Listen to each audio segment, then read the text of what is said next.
بسم اللہ الرحمن الرحیم۔ السلام علیکم، میرا نام ڈاکٹر اسد محمود ہے۔ آپ جانتے ہیں کہ پیدائش کے وقت بچے کے کان میں اذان کیوں دی جاتی ہے؟ ناظرین کرام، اسلام نہ صرف ایک مکمل ضابطہ حیات ہے بلکہ اس کی تعلیمات انتہائی مکمل اور جامع ہیں۔ بات چاہے پیدائش کی ہو یا موت کی، یہ زندگی کے ہر پہلو میں ہمیں مکمل گائیڈ کرتا ہے، ہماری رہنمائی کرتا ہے۔ حضرت حسن بن علی رضی اللہ تعالی عنہ فرماتے ہیں کہ رسول اللہ صلی اللہ علیہ وآلہ وسلم نے فرمایا کہ جس کے ہاں بچہ پیدا ہو تو وہ اس بچے کے دائیں کان میں اذان اور بائیں کان میں اقامت پڑھے۔ ناظرین کرام، بظاہر تو آج سے پہلے علماء کرام نے اس کے بارے میں جو حکمت بیان فرمائی ہے وہ یہ ہے کہ اذان کے کلمات سے شیطان بھاگ جاتا ہے، جس کی وجہ سے بچہ شیطان مردود کے شر سے محفوظ رہتا ہے۔ اس کے علاوہ اس میں یہ بھی مصلحت بیان کی جاتی ہے کہ بچے کے دنیا میں آتے ہی اس کو جو دعوت ملے وہ عقیدہ توحید، عقیدہ رسالت اور نماز کی دعوت ہو۔ لیکن ایک بات یاد رکھیے گا ناظرین کرام، سماعت کے ماہرین نے اس بات پر ریسرچ کی ہے کہ بچے مسلمان کے پیدا ہوتے ہی اس کے کان میں اذان مسلمان کیوں دیتے ہیں، اس کے پیچھے ریزن کیا ہے؟ تو ان کا کہنا ہے کہ بچے کے کان میں اذان کہنے کی حکمت کا اندازہ اس وقت ہوا جب فرانس میں ایک لڑکی کو ہاسپٹل کے اندر دورے پڑنے لگے تھے۔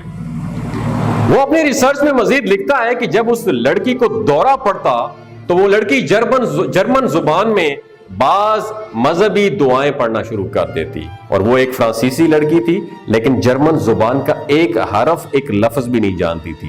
جب اسے اٹیک ہوتا، دورے پڑتے، تو اس نے جرمن زبان میں باتیں کرنا شروع کی، تو ڈاکٹرز نے فوراً شور مچانا شروع کر دیا کہ بچی کے اوپر جنات کا سایہ ہے۔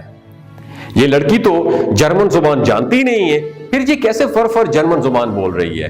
ضرور اس کے سر پر جنات وغیرہ سوار ہیں۔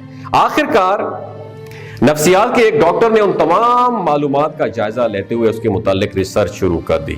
اسے تحقیق کے دوران معلوم ہوا کہ جب یہ لڑکی 2.5 سال کی تھی، چھوٹی بچی تھی، تو اس وقت اس کی ماں ایک جرمن پادری کے ہاں ملازمت کرتی تھی۔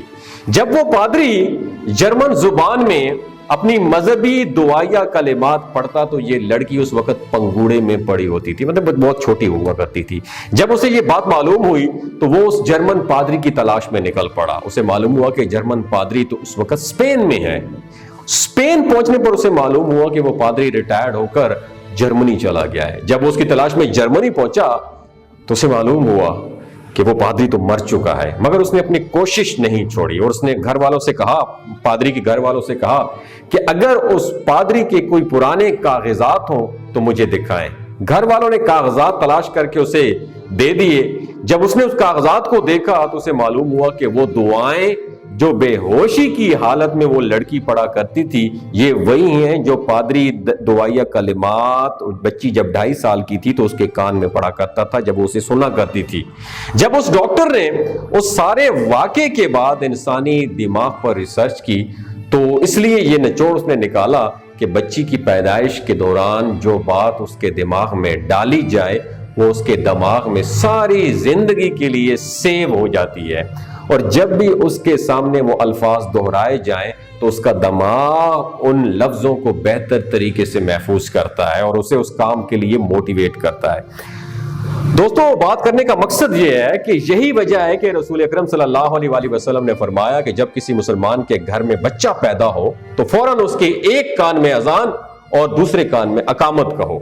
خواتین و حضرات، یورپ کے ماہرین تو آج معلوم کر رہے ہیں اس بات کو کہ انسانی دماغ میں سالہ سال کی پرانی چیزیں سیو رہتی ہیں، مگر ہمارے پیارے نبی صلی اللہ علیہ وآلہ وسلم نے آج سے 1450 سال پہلے تقریباً اس نقطے کی طرف توجہ دلائی اور وضاحت فرمائی تھی، اور فرمایا کہ بچے کے پیدا ہوتے ہی تم اس کے کان میں اذان کہو، کیونکہ اب وہ دنیا میں آ گیا ہے اور اس کا مائنڈ اس قابل ہو گیا کہ وہ تمہاری باتوں کو محفوظ رکھے۔ ناظرین کرام، اگر آپ کے ذہن میں بچے کے کان میں اذان دینے کے اس کے علاوہ کوئی اور حکمت ہے تو کمنٹ کی صورت میں ضرور بتائیے گا تاکہ ہمارے ساتھ ساتھ دوسرے لوگوں کی بھی اصلاح ہو سکے۔ اور آپ سے ایک سوال ہے، کیا اپنی زندگی میں ابھی تک کسی بچے کے دائیں کان میں اذان اور بائیں کان میں اقامت کہی ہے؟ تو نیچے کمنٹ سیکشن میں اپنا ایکسپیرینس ضرور شیئر کیجیے گا۔ اپنا اور اپنے ساتھ رشتوں کا خیال رکھیے. اللہ حافظ.